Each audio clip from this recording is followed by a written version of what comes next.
Hey, what's going on, everybody? It's Rich Perez welcoming you back into another weekly dose of the rundown.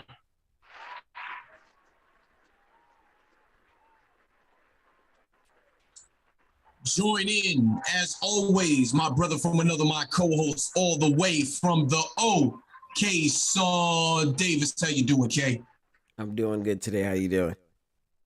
Pretty good on this rainy but yet nonetheless beautiful Thursday here in the Lone Star State. Cannot complain. Cannot complain. It's been a minute since we last seen everybody, man. A lot has been going on. The first round is over. We've already got two games done for each series in the second round. Today's an off day, and we had the NFL draft go down. So a lot's been happening. I was talking to our man Tim the other day.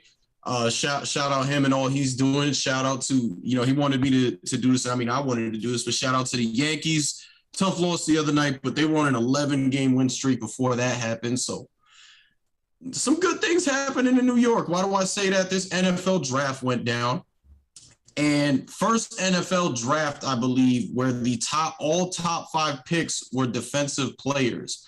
So big deal here. I kind of agree with a lot. We were talking to Mike, about Jacksonville. We all kind of thought that they probably should have traded back, went lineman, but they're going to take Trayvon Walker. That's a shocker to some people, not everybody. I think a lot of people thought Aiden Hutchinson from Michigan was going to go number one overall. But I thought Trayvon Walker and Aiden Hutchinson were pretty neck and neck as far as skill goes. You got one guy that plays D tackle, D end, another is a straight up edge rusher. For Aiden Hutchinson, he gets to stay in the state of Michigan, goes from being a Wolverine to a Detroit Lion. Detroit Lions are doing some good things over there. So being A grades on both of those guys for these teams. The Houston Texans went and shocked people a little bit. They went and took Derek Stingley Jr., cornerback from LSU. I don't know why they went and booed, man. He's a fantastic player. I know it was a little shocking to see him go that high. Maybe people thought Kayvon Thibodeau would be the pick at 3, but it is what it is. And then the Jets, the New York Jets, Jets, Jets. They were lost in the sauce. They're going to take that boy Sauce Gardner at number 4. And I mean, in the AFC East, with everything that those teams have done this offseason, you're going to need some cornerbacks. So the Jets, I thought, had a really good draft. They did a lot of really good things, specifically with those 2 first-round picks, taking Sauce Gardner and then coming back with the 7th pick, with the 10th pick, taking Garrett Wilson, the first receiver off the board, an A+. A lot of people thought it'd be JMO there. The GM of the New York Jets, Joe Douglas, he came out and said he thought Garrett Wilson fit the scheme better. And I mean, I'm just not mad at it. I think that they're doing some really good things. A lot of people are starting to say that they think the Jets could be playoff contenders. I know that that's a little crazy to hear, but people are saying it, and I'm not going to knock them for it. I think the Jets are doing some good things. So we'll definitely see what's going on there.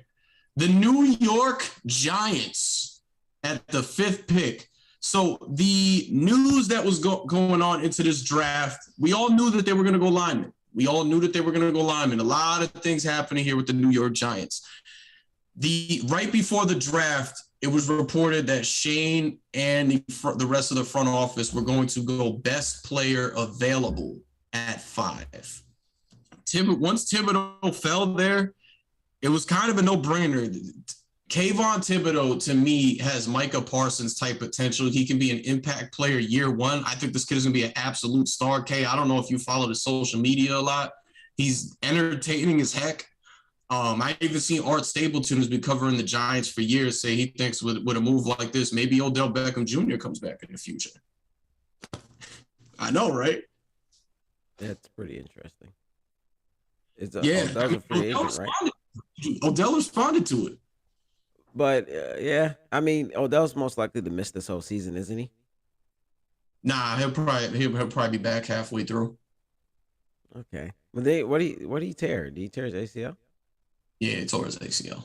I thought that's about a year. He tore it in the Super Bowl, so I think he's got.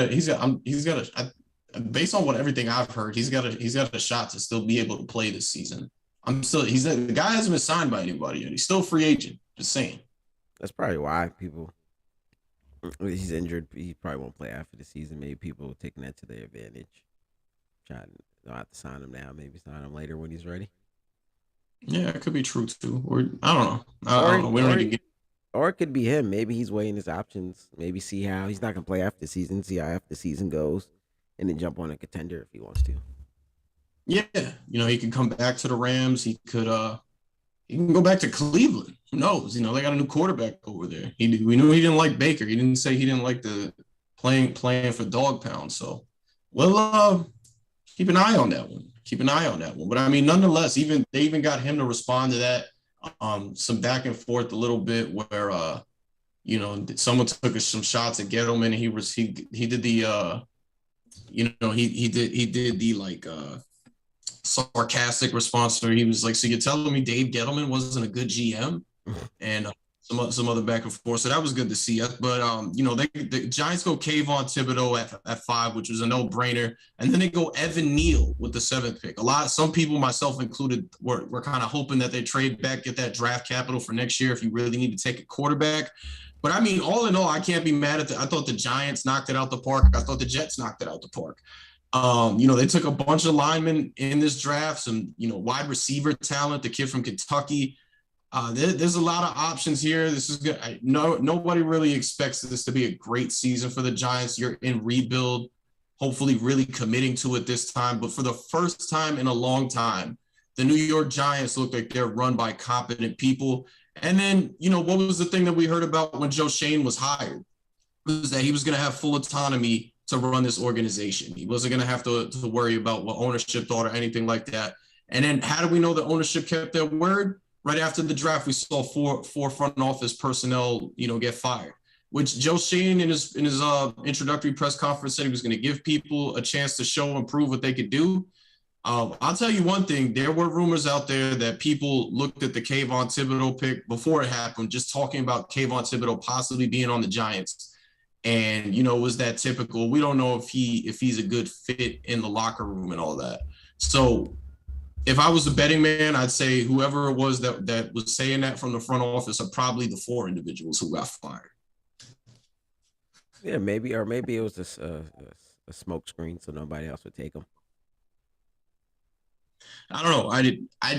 A lot of people just see it very shocking that he ended up falling to 5. But thank you to the Houston Texans at 3, and thank you to the New York Jets at 4. And yeah, man, I think they got 2 knock it out the park picks in the first round.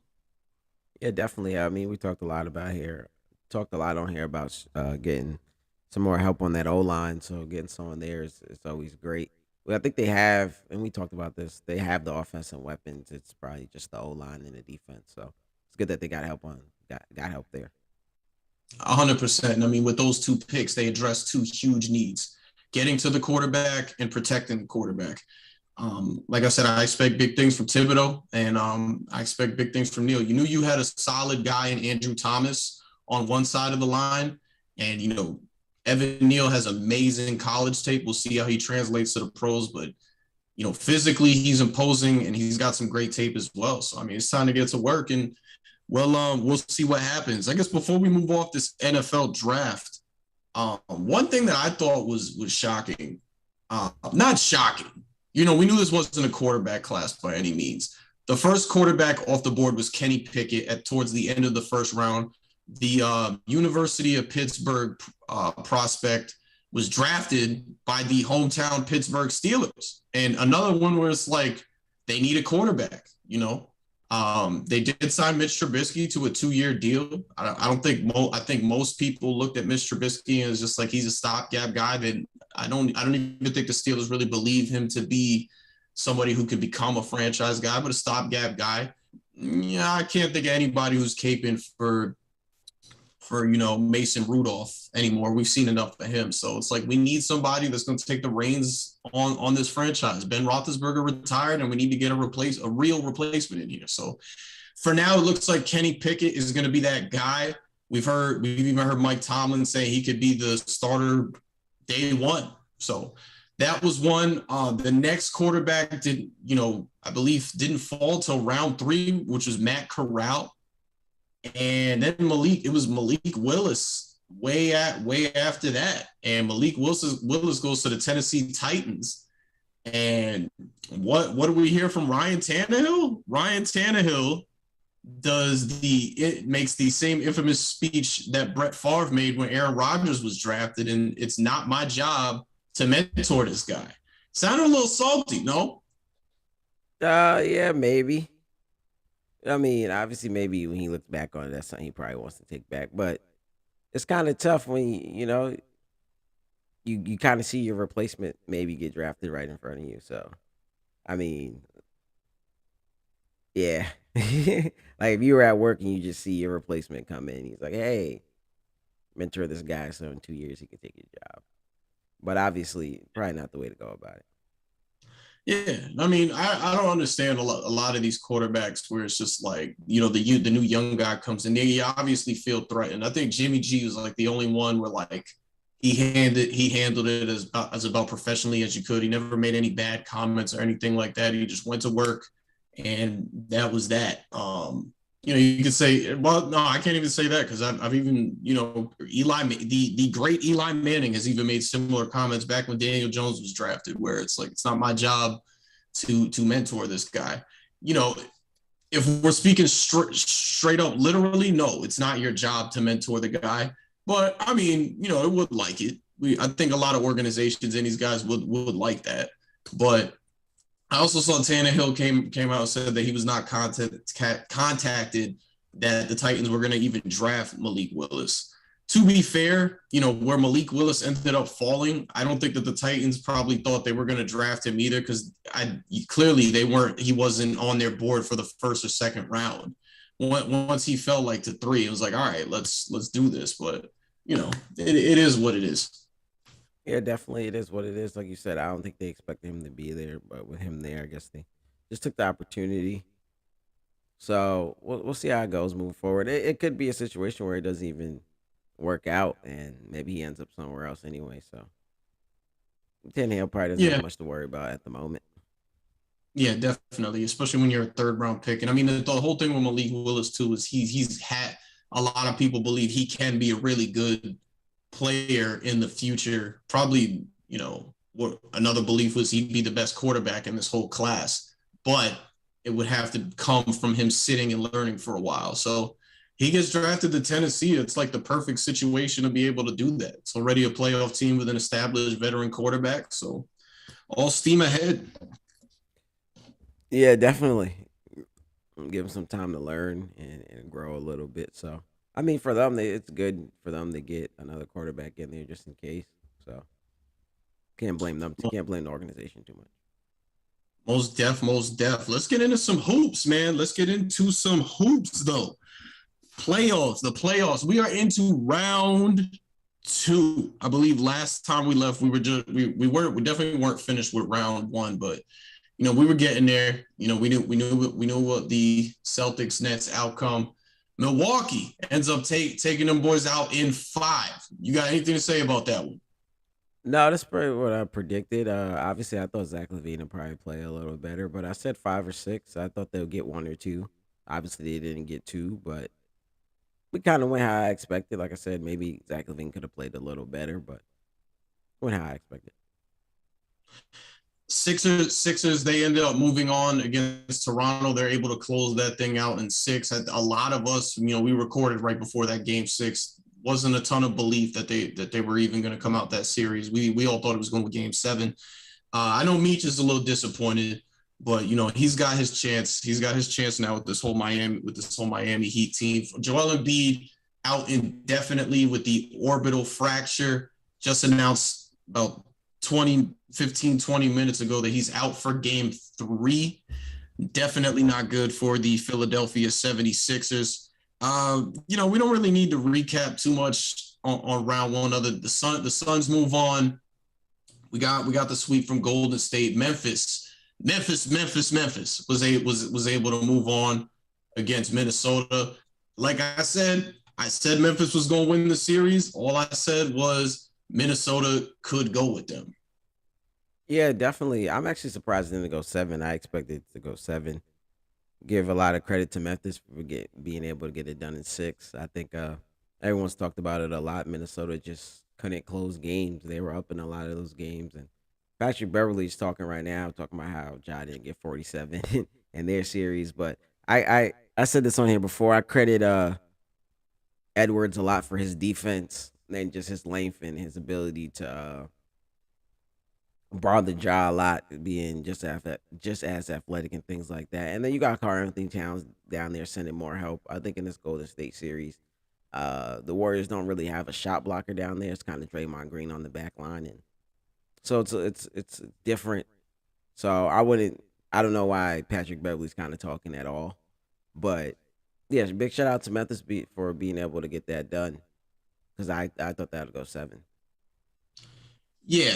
No, I expected it to go 6. I even said if it goes 7, that gives me like caution to worry once they actually play Golden State. It's just like these guys are ready, man. So we were arguing back and forth as far as I think Memphis can win this series against Golden State. I know you and Mike say otherwise. There's nothing wrong with that, of course. Golden State Warriors, 3-time NBA champions, been in the finals what 5 times, 6 times. Um, I think it's going to be a great series. I got this series ending in 7. I'm going to take Memphis, but I got the series ending in 7. Um, where can I start? First of all, as far as the Patrick Beverly thing goes, you remember the clip with Shannon Sharp when he's arguing with Skip Bayless, and then he's like, "Don't matter, you lost, you lost." That one. That's what I'm sending Patrick Beverly's way. I don't want to hear nothing about you 45 points. He didn't score that in our series. You're at home right now.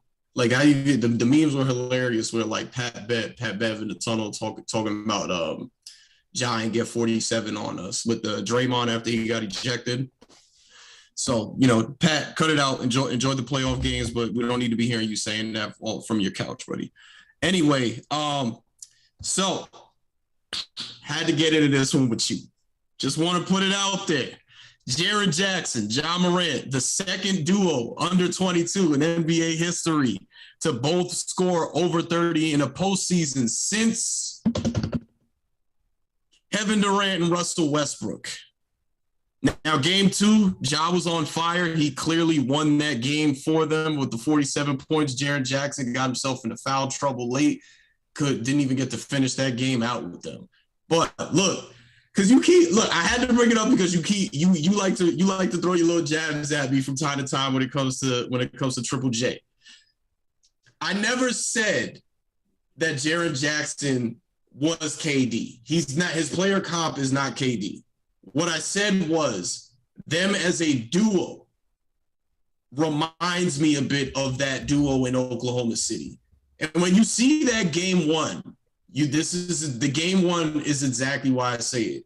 Jaren Jackson has his respect around the league. You even seen it after the game 1, or rather after game 2, when Ja was talking about after game 1, Steph went up to Jaren Jackson and Ja saying we're gonna have some fun, which is hence why Ja was jawing back at him after game 2 because he said the same exact thing. Now I know Jaren Jackson clearly did not play well. We got an issue here. It says time. I got 10 minutes left on this Zoom call. I don't know why. Okay. I see. What's up? No, I said okay. I don't know why he says that. Yeah, that's a little weird. Hold on, bear with us, ladies and gentlemen. But anyway, I see why people would be like, oh, other people need to step up. Jaren Jackson's already showed you in this series that he can step up. I don't expect him to just play like trash this entire series. It was a bad game 2 for him. I think he could step up. I am worried about Memphis for game 3 with no Dillon Brooks though, especially in Golden State. Yeah, slightly. Jaren Jackson has to stay out of foul trouble. That was his problem in the first series. That was his problem in game 2.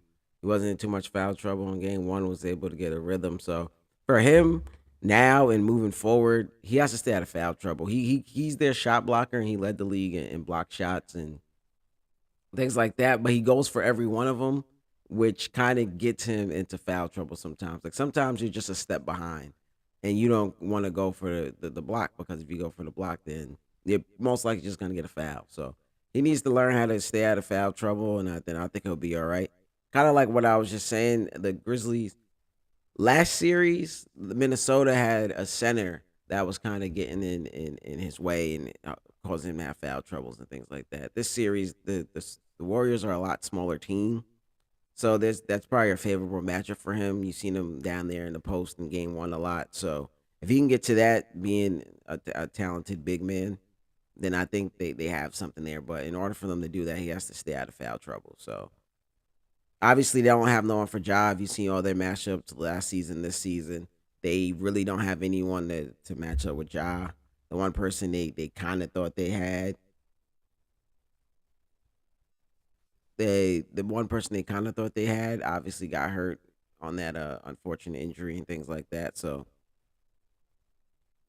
I'm still picking the Warriors. I think it'll be the Warriors in six. I think their experience, and I think Memphis losing game one really hurts them. If I think going to Golden State, like you said, without Dylan Brooks really hurt them, but Melton played really good last night, and I want to give the Grizzlies defense a lot of credit. Their defense really stepped up. So I think it'll go six. I think I'd be really shocked if they get one in Golden State. I'm not. I'm actually counting on it. I think that the series goes back to Memphis at 2-2. I mean, I guess I wouldn't be too surprised. Like I said, they play defense. They're a really good defensive team. I think that's what's really kept them in the game these last two games. I think they've been going after Steph and them. And they,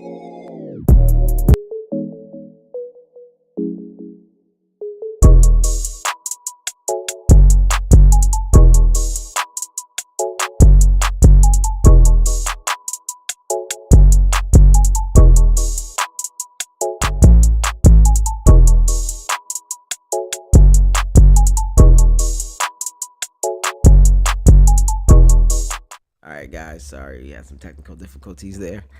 But yeah, like I was saying, I think their defense deserves a lot of credit, and that's what they're gonna have to hang their hat on. I think they've been being killed on the rebounds and offensive boards because when you play the Minnesota, they're not taking as many threes, so the balls they're crashing. They were because of Karl Anthony Towns, they're crashing the boards a lot more, and with the Warriors, they're shooting more threes, so it's more longer shots. So you crash the boards. It's kind of longer shots, and everyone's running towards the paint. So I think that's something they have to figure out. Steven Adams has been in COVID protocols. Hopefully, he can be available for Game Three. But That could be a difference maker. yeah, obviously he didn't play last series, and this is a series. It seems like he can possibly get some minutes in. So I think he led them in rebound, and this was a career high in rebounds for him this year. So I I still think it'll be tough. I don't think Clay, even with how great the Grizzlies defense was, I don't think Clay and Steph shoot as bad as they did those two games in Memphis. I think being back home and then where Memphis really has the biggest problems when Golden State goes to that three guard lineup and then Ja has to guard somebody. Give Ja a lot of credit. He's doing a lot on offense. They're trying to attack him on defense now. When there's only two of those guards out there, he doesn't have to. You can hide him on defense a little bit. They're doing pick and rolls to try to get him on Steph and things like that. But they've been able to work that situation out. When you put Poole in there, he's forced to guard Poole, and I think Poole's probably the worst one out of all of them because he's just so quick.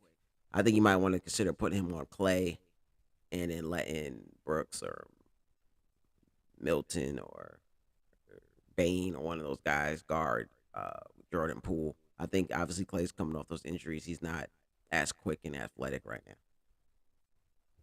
Yeah, I definitely hear you on that. And Clay's still playing phenomenally. Even with that said, you know, I could say I agree with you in a sense on the whole Jordan Poole thing. But I mean, Ja's such a fantastic athlete too. Like he's got his own speed. Like he can keep up with Jordan Poole if need be.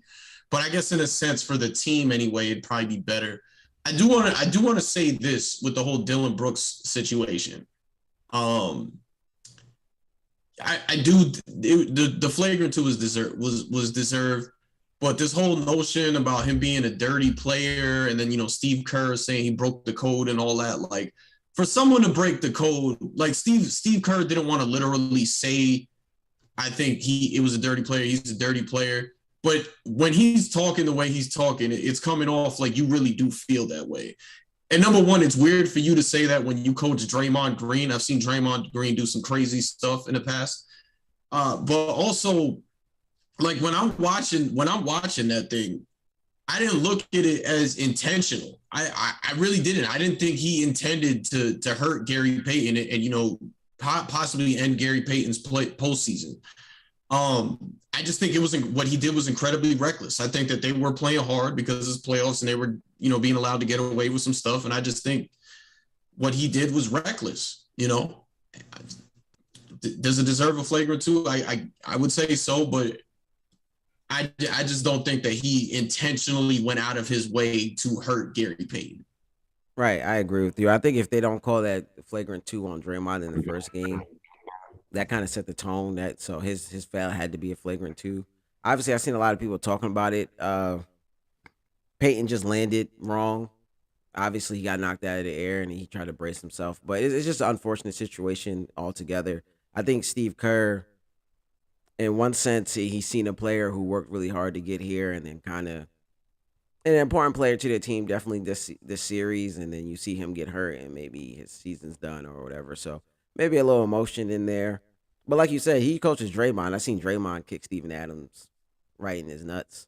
So, and I seen Draymond do other things. So I don't think Steve Kerr was maybe the guy to come out and maybe act like that because if it was the other way around, I'm pretty sure if it was like Draymond who did that, I'm pretty sure he wouldn't be saying none of that.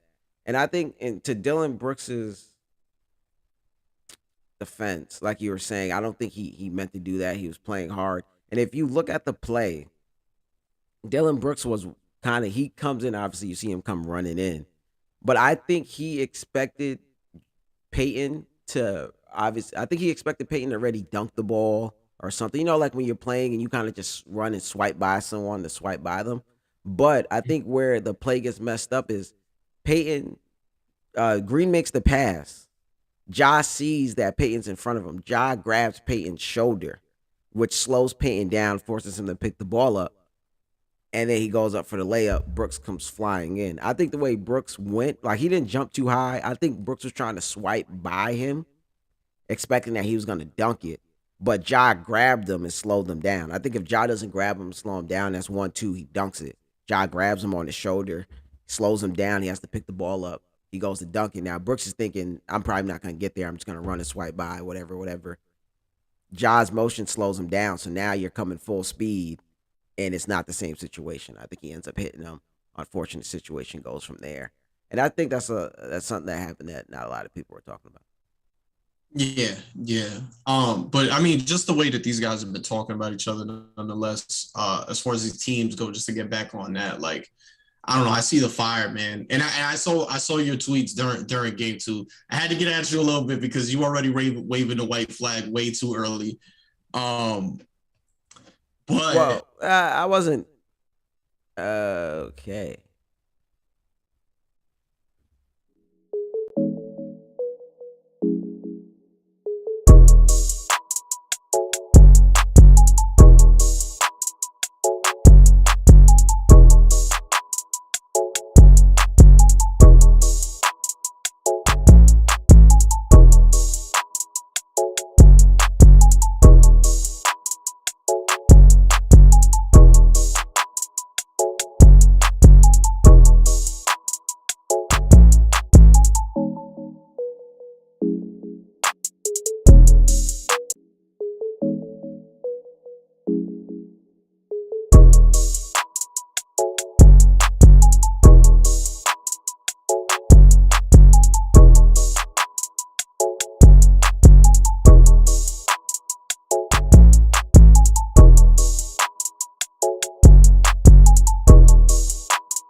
All right, guys, we have some technical difficulties again. We are back. Uh, you were talking about throwing a white flag. I was not waving the white flag. Like I said, I picked Golden State to win the series before the series started, and then I don't think the Grizzlies are going to win. So obviously things can change as it's 2 games, but I don't think their situation. Obviously, Steven Adams coming back can help, like we said, but I don't think the situation is getting better. I think all season they just used to crashing the boards hard. That these long rebounds are kind of killing them. And like I said, I don't expect the Warriors to shoot that bad going forward. So I think in the end, that's what's gonna lose them this series. The whole reason I have it going 7 is because I look, Golden State's already proven that they're championship caliber, but you still, this is crazy for me to say, I know, but I still, you're throwing up these three balls, and even with two of the greatest shooters to ever live, like, I don't. Do you look at like some of the times I know Steph got mad when people's like he ruined the league because now everybody's just taking these crazy shots, but like I don't specifically more Steph than Clay. I watch Steph shoot sometimes, and it just looks like he's chucking up the ball sometimes. Especially when like you're relying heavily on the three like that, for you leave room for these guys to stay in it. Now, the formula I know to work against the Golden State Warriors, and it's wild that I've only really seen Cleveland do it. With Toronto, it was kind of the case, but we can all say a big thing that helped Toronto, even though I'm not on that whole asterisk talk, especially when that's how Golden State won their first championship, was with the injuries. But you got to throw bodies at these guys. You got to make them feel it. I just saw something the other day with Chris Broussard talking about KD in the Boston series. They were letting Boston play 90 style defense, and they were getting physical with KD, and he wasn't prepared for it. And that's why, I kind of agree with Chris. That's why so great in that series. That's kind of the way you got to attack Golden State. You know that these guys aren't, they're superstars anyway, aren't physical type of guys.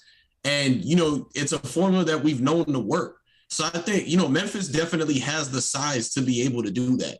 I think they have the guards too. I think Bain and Dylan Brooks and Milton. I think their defense. Watching them these first 2 games, like I said, I gave their defense a lot of credit. I think they are really good defenders on the wing. I think with Golden State and difference between KD is that you were bumping KD off his spot in the post. These guys aren't trying to post up. It's all off the dribble. So it's more about foot speed and lateral quickness and things like that. You can't get too physical with them like that because then it'll just be a foul. You can get physical on the block because sometimes they'll let you play and you can bump people off their spot before they catch the ball and things like that. You wanna you just have to you gotta have the guards, the kind of guard those guys out there. And I think and you gotta be disciplined. Don't go for pump fakes and things like that. I think Clay's pump fake is what killed the the Grizzlies at the end of game 1, and then second chance points. I usually offensive rebounds turns into threes, so you got to finish those great defensive plays with getting the rebound. I definitely hear that. I definitely hear that. We'll see how this thing plays out. Especially, I think game 3 back in Golden State. That's going to be an exciting one. Where else can we go? Where else can we go? Let's go. Let's stay in the West. Let's go Suns Mavericks. Why I really wanted to talk about Suns Mavericks is when the back and forth that we were having with Mike on Twitter after that Golden State Memphis series. I specifically want to get to Luka Doncic, and I'm literally going off a point that you've made about Luka Doncic for a while now, and that the style of basketball that he plays is no different than what we saw from James Harden in his Houston days. And, we were talking about this, under 25 list, the best under 25, and they had him one. I'm not going to argue about, who should be top 3, all 3, whether it's Jason Tatum, Ja Morant, or Luka Doncic. You got arguments valid for all those guys. But in my opinion, Ja Morant and Jason Tatum play a winning style of basketball. Luka Doncic just does not. Everybody just kind of watches him do what he does, and they get the ball once, he can't do what he does anymore. He'll kick it out to somebody else. That's not, we know for years now, it's not a winning style of basketball. Kobe talked about it because that was a style for a little bit that Kobe played, and Kobe wasn't getting anywhere with it. So he changed it up. He even, God rest his soul, he talked about it with James a few years back. So to me, that's a big reason why the Mavericks are down 2-0 right now. And this series to me is going to end very similarly to what I think the Sixers Heat series is going to end. We'll get into that in a little bit. But I got this ending in 5. Like I said, it's a fun series to watch because you've got Phoenix, who I think very possibly could win the championship this year, and the Mavericks, who are just fun to watch on the floor. But like I said, I don't see this resulting in any wins. I think they'll obviously Jalen Brunson not playing well hasn't been good for them, but I think the difference between last series and this series is what you're saying. He's more just a spot up shooter now, which is probably not his best way to play. Yeah, I think Charles Barkley even said it last night at that Luca has to learn how to play off the ball more. Like I was just saying in that last series with Luca out, Jalen Brunson and especially Dinwiddie, those guys were able to get the ball and create a little more. I think Jalen Brunson is someone who's going to need the ball to create and things like that and create his own shot. So it's the James Harden effect, like you were kind of just saying, and everything there. I think I compared them together before, where like he kind of dominates the ball so much, especially when you come into a playoff series against a great team like this. Your team could struggle a little bit. So I think everyone's starting to realize that. Like I said, Charles Barkley said last night, he needs to learn how to play off the ball just a little more. I think with those, if they didn't have the other pieces, I would understand. But I think that Jazz series showed that Brunson can do a little bit to let him use the ball a little more. Whether you want to stagger their minutes together a little bit and don't play them as much together, whatever you want to do. Obviously, Spencer Dinwiddie could be a spot up shooter, but he also could create for himself. But I think it becomes a thing where like they're a little easier to guard when we know what's coming and we know that it's one person doing all the creating. So it's 5 guys staring at Luca trying to create. The only thing they'll get is when he drives and someone overhelps or something like that. You kick out, and I think just we were talking about this with Mike in the Jazz series. Gobert is just so used to helping that he's gonna come over, and that creates a lot of open shots. So I think in this series, the guys are staying home a little more, learning that. So they're gonna have to open up their offense a little bit and not be so maybe Luca focused, and I think that help. Yeah, I just feel like it's going to be hard for them to do that because they're kind of stuck in their ways right now. I like Jason Kidd as a coach for this team because I always like to go when I talk about Jason Kidd as a coach because to me Jason Kidd is the second greatest point guard of all time behind Magic Johnson, and he's got the red. I could go and throw my argument, but that'll take too much time. The story for another day. As a coach, I always like to go to when he was the head coach of Milwaukee, and you look at what Giannis is right now as this power forward, but he handles the ball like he's a guard. That's all Jason Kidd, all of it. So, and I thought what hurt Luca a lot last year was that he lost Steven Silas as a coach. We know with Steven Silas' resume is he's made his money on the work he's done with guards, whether it's Luka Doncic, Steph Curry, so on and so forth. So, he gets that back a little bit with Jason Kidd, but I'm not expecting tremendous changes for what you want Luka Doncic to be in year 1. In year 2, that'll probably be a different story, but I think for right now, he's just a little too stuck in his ways doing what he's doing. And to me, that's going to be their Achilles heel in this series. As great as he'll put up all the numbers, but that style of play is just going to be too much of a detriment to this team, especially in this series against a team like Phoenix. Yeah, I think the record has shown that it's kind of tough for one guy to beat you in a playoff series. We seen KD almost pull it off, and even that kind of didn't work. But I think usually when one guy, and I think Charles Barkley has said this a lot too, one guy is not going to beat a team. Usually the better team comes out. So, like I said, they are kind of stuck in their ways because that's what got them there. But I think if they learned anything, like I was saying from that Jazz series, you want to let those other guys create a little more. They showed you that they can do it. They can get wins. So, like I said, I don't know if you want to stagger their minutes a little bit. That can switch it up, play them less, maybe a little less with Luca before the fourth quarter. And I guess it's playoff time, so Luca's going to play a lot of minutes. But you try to stagger those minutes and give those guys chances kind of when Luca's off the court. Yeah, I feel like that's exactly what they should be doing when they play in Dallas and was that tomorrow or in 2 days? Tomorrow. Tomorrow. Yeah, when they play in Dallas tomorrow, like that's exactly the game plan that they should be going for because I feel like that's your only recipe for success to keep this series alive. Even though we've all got Phoenix winning this thing, to make this a series or hopefully make it a series, you that's exactly what you have to do. Probably definitely. I'm not sure if Brunson was starting the whole regular season, but I may consider moving him to the bench. Not that he wasn't Is Timmy playing well or back? anything. Is Timmy playing again? Tim Hardaway Jr.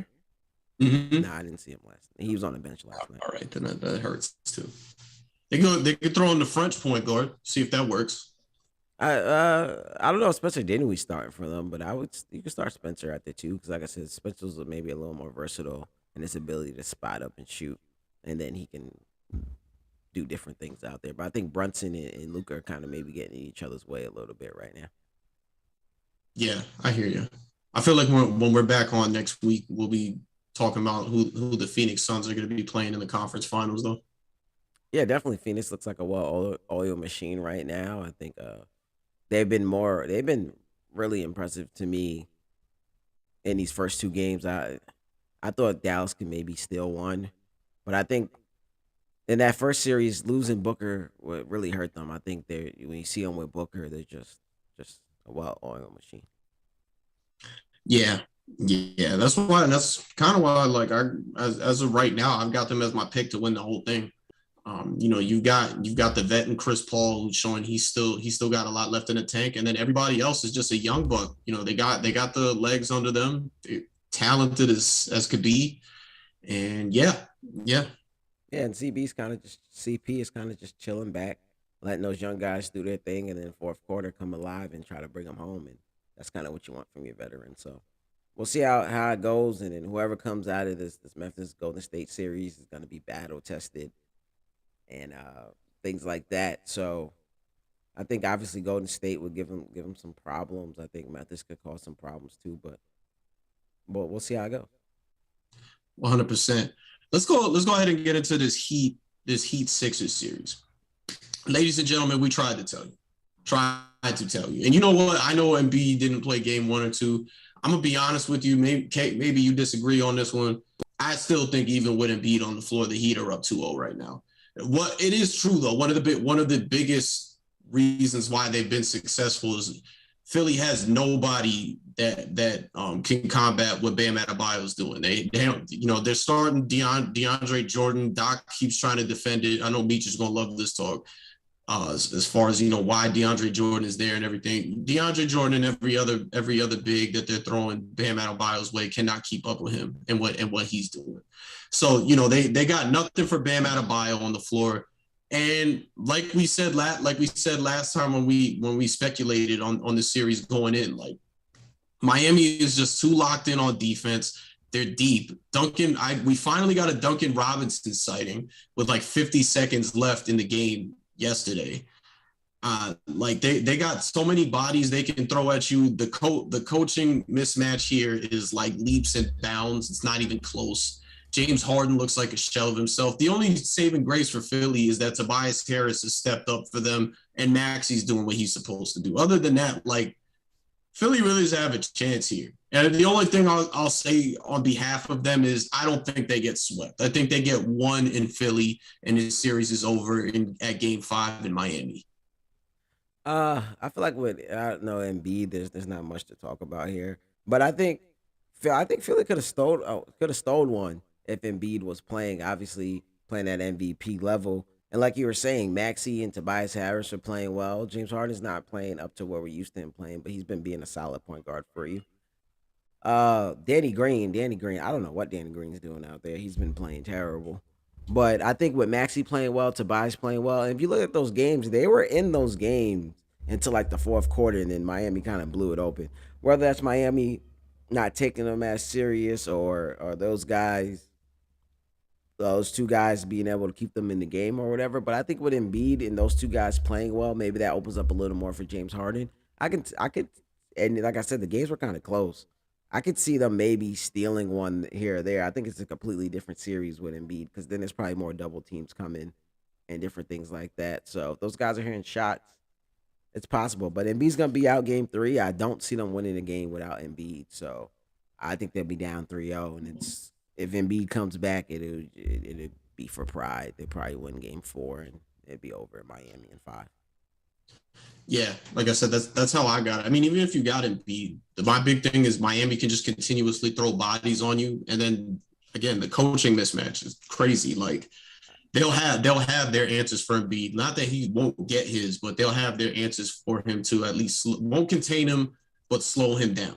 So, and I mean, who knows Embiid better than Jimmy Butler does? So now you got two guys that can be cerebral between Spoelstra and Jimmy Butler when it comes to what do we want to do with Joel Embiid.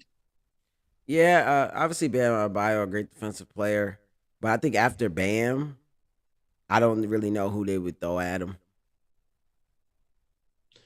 Uh, on it's tough, but I on a mean, if I'm look, non-double teaming type of time. I think the and the guys that you're throwing at him are kind of playing like a Pat Bev type of role where they're being pests more than anything. Not that they're playing like great defense against him. right. I think that obviously Tucker, PJ Tucker could probably make it a little tough for him trying to bounce him off his spots and different things like that. I think eventually with the way Joel Embiid has been playing this year that you would said Haslam. I think you have to You say better leave my man Haslam alone. you would have to send doubles, honestly, to me.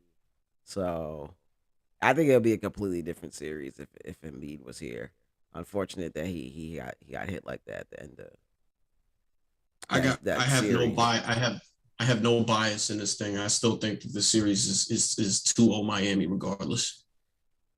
Nah, I think Philly. Oh, I have no bias. I have no bias in this thing. I swear. If those two guys are playing like they played in Miami, I think they have a real chance of stealing one. And even if they don't win the two in Miami, if Maxi and Tobias would keep it up in Philly with Embiid, I think they probably get those two. I don't expect Danny Green to keep shooting that bad. And like I said, with those three players playing well, I think that opens up a little more for James Harden. Maybe he plays a little better, but if not, he's being a solid point guard for you. So if it is 2-0 still going to Philly, I think in Philly they'll probably grab the two in Philly if Embiid was here. And that's I like don't. him not being hurt. I think him coming back now is still he's hurt. It's gonna be his first game back. He's gonna have to wear the mask. Who knows? There was a report that he yesterday was the first time he was able to look at his phone without it hurting. So I think he comes back. He's probably not 100%. Yeah, no, definitely. And then he still has the thumb issue too. You know, can't forget that either. I just look. I seriously think we got to give Miami their respect here. There's no way that I'd see Miami losing two straight, even if it was in Philly. Like I think Miami is that good. They're a legitimate threat to come out of the East, regardless of who they have to play on that bottom side. I just don't think they would have the answer for Embiid.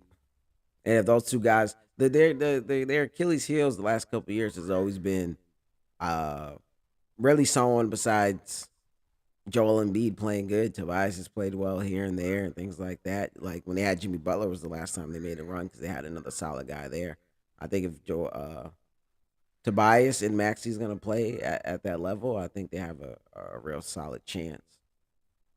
I think I still It's would pick wild. Miami to win, but I don't think it would have been in like a landslide. I probably would have picked Miami in six. It's wild that James Harden is like an afterthought in this whole conversation now. He's just another body there. I don't think he fully healed from that hamstring injury.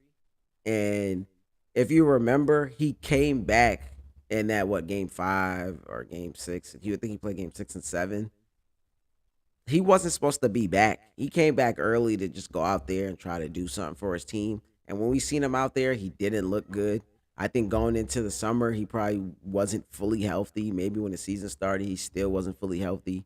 So I think this summer will probably be the first time he's fully healthy since the injury, where he can work on his game this summer. Where like last summer, he was probably hurt and didn't really get to work on his game. He spent a lot of time rehabbing. Probably, James Harden, he's never been the most in shape guy, and then he was unhappy with Brooklyn. That probably brought him out of shape more. I think if he's happy in Philly going into the summer, I think he can kind of bounce back.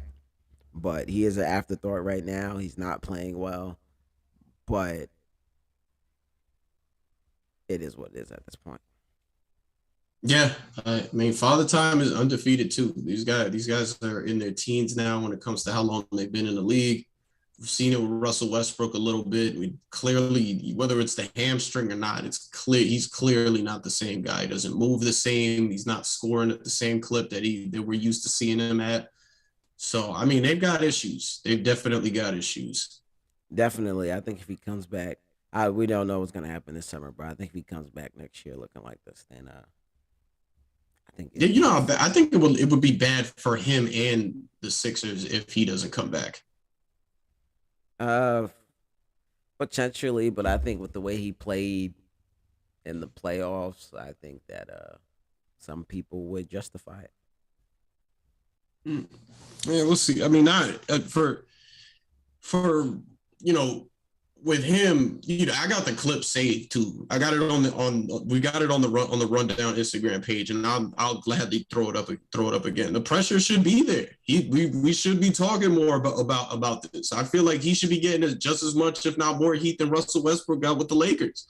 And everything's there to back it up between who he's played with. He's never played with a big as good as Joel Embiid. He has it now. He's got everything that he needs to win a chip. He's got to go out there and play. I understand that he looks like a shell of himself, but this is the reality, especially when you force your way out of Brooklyn. The way that he did it. Definitely, I at the time, and I'm pretty sure it's on one of the episodes. I said he should have stayed, but it is what it is. Like I said, it doesn't look like he's gonna be able to snap back this season. Just gonna see how it goes going forward. I think this is a big summer for him. Yeah, yeah, 100%. As far as the other two teams in this series, before we get into this, I think like fan wise, Miami versus Boston would be fire because the defense in that series would be crazy. You got guys that can definitely play hard defense on stars for both teams. You got the depth on both teams. The coaching matchup would be crazy. But I feel like Miami probably wants to play Milwaukee more. Not even because of like, we feel like we have a better shot at beating them. I think that they just want to play them with how things ended last year and the playoff history between those two teams the last couple of years. Yeah, I think with the history that's there, I think fan wise, Milwaukee versus Miami would be what people want to see more. I think if you look the last two seasons, whoever wins the Bucks versus Heat matchup goes to the finals. The Bucks won it last year in the first round, swept the Heat. They went to the finals. Season before that, the Heat won it in the second round. I think 4-1. They went to the finals. So I think it's only right that we get a Bucks Heat conference finals with the winner with the chance to go back to the finals. Because for the last 3 years, whoever wins that series goes to the finals. So I think with the history that's there, I think that would be more entertaining for fans. Well, don't get me wrong. Like there's history between Boston and Miami as well. Not even with these specific groups of players. Like we know Pat Riley and Danny Ainge is no longer with the organizations, but we know that they had a long time beef between Riley's time with the Lakers and Ainge's time as a player with the Celtics before becoming an executive. They've met for years in the playoffs and have had heated battles with each other. And in these groups now have definitely stood out. Like the games that they played this regular season were hard nosed, fought battles between the two teams, even for Miami to lock up that one seed. So that, there's history there as well. That would be a fun one, but I definitely hear you on that. When I was watching game one of this series, I was looking at that thing like, man, to quote the great Rudy T, two-time NBA champion coach for the Houston Rockets back in the 90s, after Houston won their second championship, he's famously quoted as saying, never underestimate the heart of a champion. That's what I was thinking about when Milwaukee did what they did to Boston in that game one. Boston had, a historic shooting slump in that game where they couldn't really hit anything. Um, I mean, like Giannis was physically imposing. It seemed like there was fear there for a second. They like Jaylen Brown said after the game, they punched him in the mouth. They came out and took care of business and did what they had to do. So I'm just like, man, because we were all kind of worried about how that was going to go with no Chris Middleton. But game two, now I'm kind of confused on what to do because Boston looked great in game two.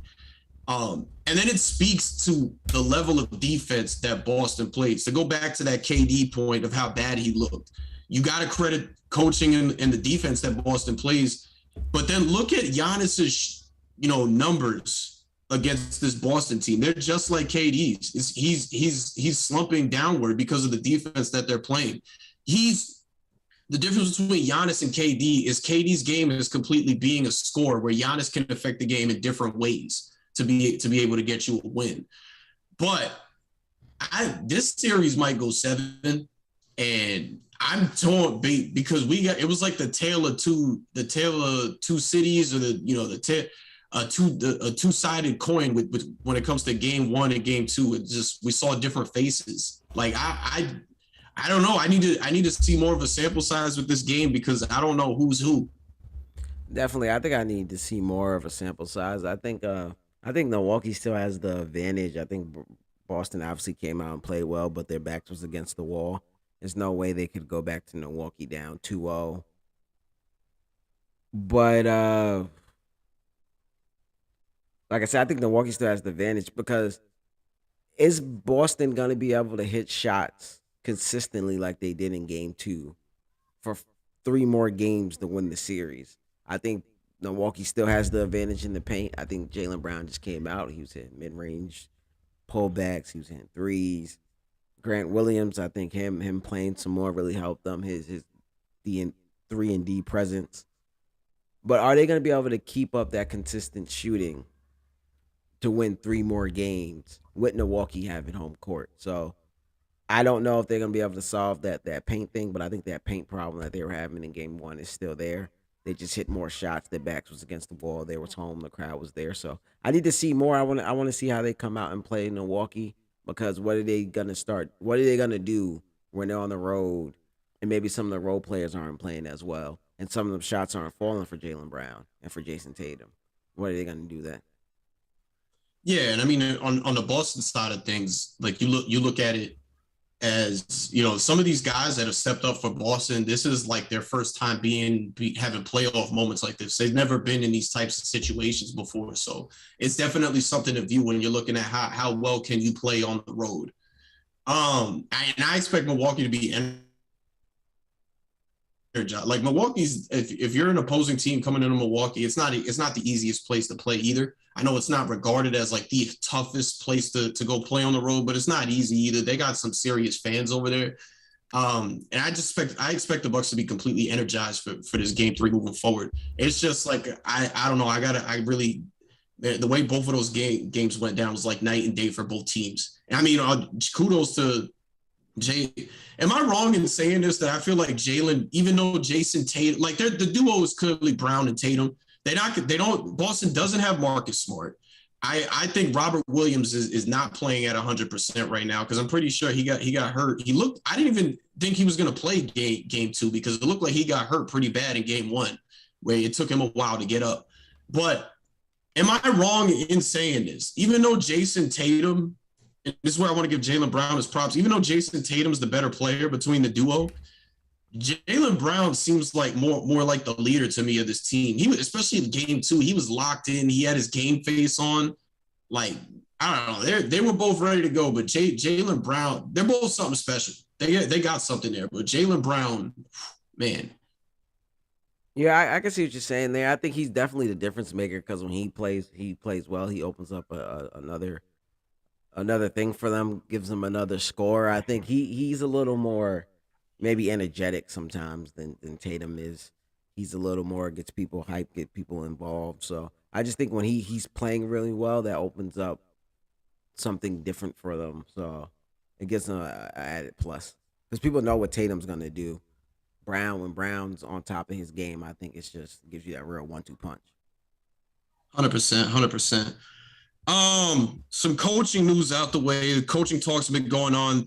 we should expect the decision from the Sacramento Kings probably tomorrow or sometime this weekend. Uh, it's between Mark Jackson. So we might get a return of Mark Jackson, Mike Brown, and I believe Mike D'Antoni for who will be the next Sacramento Kings job. My gut feeling says it's Mark Jackson, and I would be glad, even though I'd be sad to see him go from TV. I will be glad to see him back as coaching in the league, and I think he could definitely transform the Kings to what they need to be. And it sucks that they lost the players that they did before he could come in. Yeah, definitely. Obviously, like you said, sad to see him go from TV, great broadcaster. But I think he should be the top one for the candidate. Just an hour down the road, you see what he did with Golden State. He's shown that he can turn a franchise around, and I think Sacramento has the longest streak of not making the playoffs. They definitely need someone in that can come and turn that franchise around. Mike Brown's with Golden State. I think he's more of a. I think we've seen him with the Lakers when he wasn't as Just, good. just going flat, just going flat. I'll say it. I don't think he's a good head coach. And then Mike D'Antoni's more of he's more of a coach who would bring some excitement, and he might be more for a veteran team right now. You know Maybe. what? You know what? I I'm torn on that because yes, I feel like yes and no.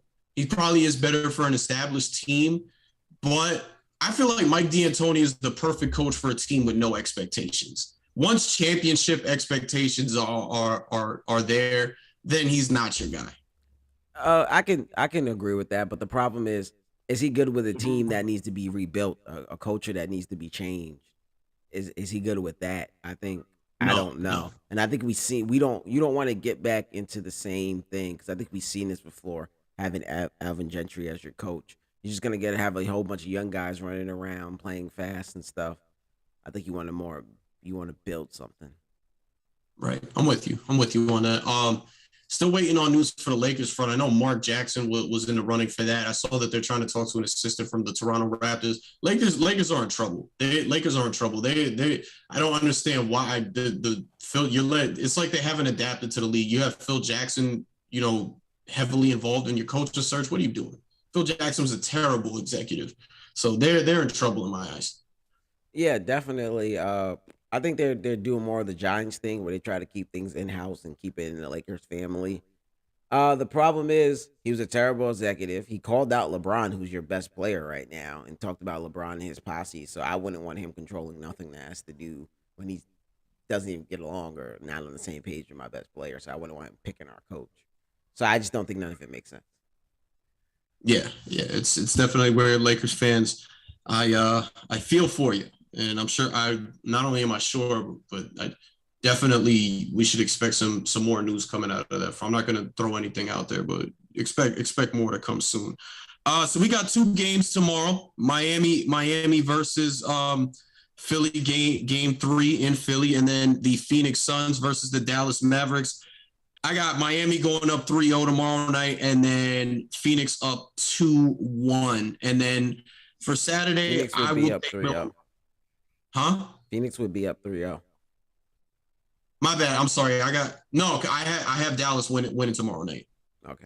So I got Phoenix going up 2-1. I got Miami up 3-0. I'll take the Bucks to go up 2-1 against the Celtics, and I'll take the Warriors to go up 2-1 against Memphis. I agree. No Joel Embiid. I don't think Philly wins that. I think Dallas being back home, they'll be rejuvenated. I think they'll be hitting more shots. I think they'll get the dub there. Milwaukee, Boston. Yeah, like I was saying, I still think Boston has. I mean, Milwaukee has the advantage. I don't know if Boston can hit shots. I think if they can hit shots on the road, they probably end up winning that game. But I'm gonna go with the Bucks. They still have the advantage in the paint. I don't think Giannis plays as bad at home. Probably gets a couple more calls in his favor. I think Drew Holiday and those other guys play well. The shooter played well on the road, but I think they'll play better at home. They'll be hitting shots, gives them an advantage. I'm picking Milwaukee, and I think if Golden State goes up 2-1, they're going to go up 3-1 and win game four. So I obviously predicted it ended in six. So I think they win these two at home, and Memphis goes back game five, wins game five, goes back to San Francisco and loses. So I think no Dylan Brooks really hurts Memphis out there. I think Ja can't go for 50 every night. Someone else has to step up. Baines dealing with a bad back. He was their best player in their first round series. They seem like they're really focused in on him. They don't want him to get no open shots. They don't want him to get going, but he also has a bad back, which is hurting him. So I think those two things. If Jaron Jackson Jr. can stay out of foul trouble and play like he did in game one, I can see them stealing one, but I'm going Golden State for both. All right, all right. So that's our picks. We'll lock them in. I gotta get that button in there for these lock-ins. But yeah, man, I don't got nothing else. You got anything before we get out of here? Nope, that's it for me, guys. You guys enjoy your Cinco de Mayo. Definitely. I know I will. Nothing crazy though. Nothing crazy though. You staying in? You staying in? Yeah. Unfortunately, I'm kind of in quarantine at the moment. I'm Oh perfectly, no, okay. I'm perfectly fine. Contact tracing situation. Gotcha. Well, we definitely praying to get you up out of there. But with that being said, thank you guys for tuning in. We'll see you guys next time. It's Rich, Kayson. Like I said, we'll see you next time. Peace.